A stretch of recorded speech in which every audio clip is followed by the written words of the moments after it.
چوہا اور شیر کی کہانی۔ ایک دفعہ کا ذکر ہے کہ جنگل میں ایک شیر رہتا تھا۔ ایک دن وہ شیر سو رہا تھا کہ اچانک ایک چوہا وہاں آ گیا۔ وہ شیر کے ساتھ مستی کرنے لگا اور اس کے پر اچھل کود کرنے لگا کہ اچانک شیر کی آنکھ کھل گئی۔ اس نے چوہے کو پکڑ لیا۔ چوہا ڈر گیا اور شیر سے منتیں کرنے لگا کہ مجھے چھوڑ دو، میں آئندہ ایسا نہیں کروں گا۔ شیر کو اس پر رحم آ گیا، اس نے چوہے کو چھوڑ دیا۔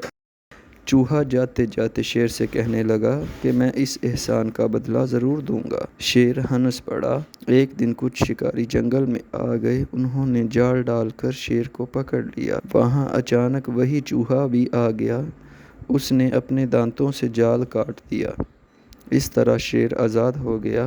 شیر نے چوہے کا شکریہ ادا کیا اور اس کو دوبارہ اپنے اوپر بٹھا لیا اور وہ اچھل کود کرنے لگا۔ اور اس طرح شیر اور چوہے کی آپس میں دوستی ہو جاتی ہے۔